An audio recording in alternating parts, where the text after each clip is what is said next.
આકાશવાણી ભુજ સમાચાર જાગૃતિ વકીલ વાંચે છે. નમસ્કાર.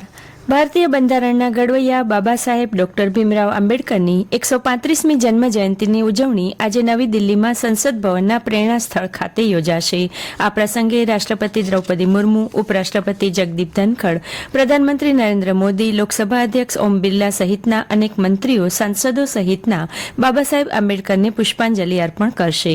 પ્રધાનમંત્રી નરેન્દ્ર મોદી આજે આંબેડકર જયંતિ નિમિત્તે હરિયાણાની મુલાકાત લેશે. તેઓ હિસાર અને અયોધ્યા વચ્ચેની હવાઈ સેવાનું ઉદ્ઘાટન કરશે. રાષ્ટ્રપતિ દ્રૌપદી મુર્મુએ ડોક્ટર બી.આર. આંબેડકરની જન્મ જયંતિની પૂર્વ સંધ્યાએ દેશવાસીઓને શુભેચ્છા પાઠવી છે.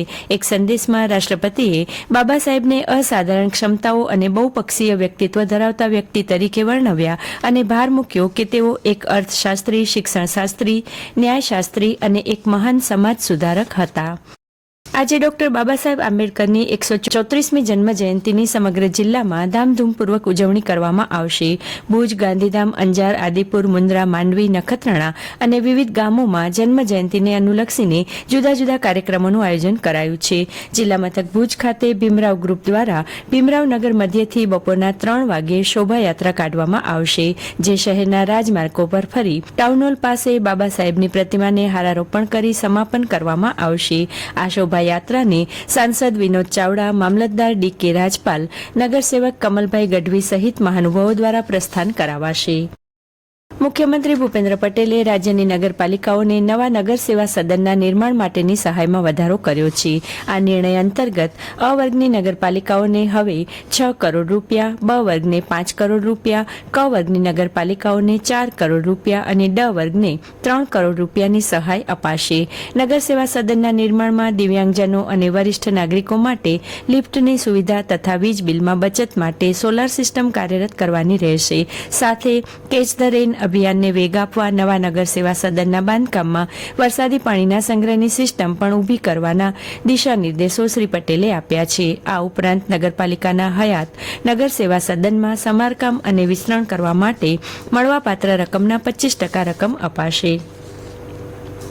1 લાખથી વધુ ઉમેદવારોએ ગઈકાલે બિનહથિયારી પોલીસ સબ ઇન્સ્પેક્ટર પીએસઆઈની લેખિત પરીક્ષા આપી. રાજ્યમાં પોલીસ ભરતી બોર્ડ દ્વારા પીએસઆઈની 472 જગ્યા માટે લેખિત પરીક્ષાનું આયોજન કરાયું હતું. અમદાવાદ, વડોદરા અને સુરતના 340 પરીક્ષા કેન્દ્રો ખાતે પરીક્ષા લેવાઈ હતી.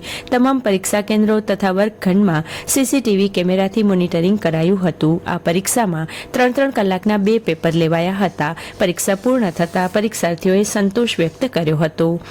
આગામી 5 દિવસ દરમિયાન રાજ્યના તાપમાનમાં 2 થી 3 ડિગ્રી સેલ્સિયસનો વધારો થવાની શક્યતા છે. 15 થી 17 એપ્રિલ દરમિયાન કચ્છ સહિત સૌરાષ્ટ્ર અને ઉત્તર ગુજરાતના વિવિધ જિલ્લાઓમાં હીટવેવની આગાહી હવામાન વિભાગ દ્વારા વ્યક્ત કરાઈ છે. આ દરમિયાન તાપમાનનો પારો 40 થી 44 ડિગ્રી સેલ્સિયસ વચ્ચે રહેશે. ગઈકાલે કચ્છમાં અંજાર, ગાંધીધામમાં મહત્તમ તાપમાન 43.6 ડિગ્રીની સાથે રાજ્યમાં મોખરાના ગરમ મથક રહેતા જનજીવન તાપથી વ્યાકુળ બન્યું હતું. જિલ્લા મથક ભુજમાં 40.9 ડિગ્રી મહત્તમ તાપમાન સાથે મોટાભાગના વિસ્તારોમાં લૂ ઓગતા ઊની વાયરાથી ગરમીથી લોકો અકળાયા હતા.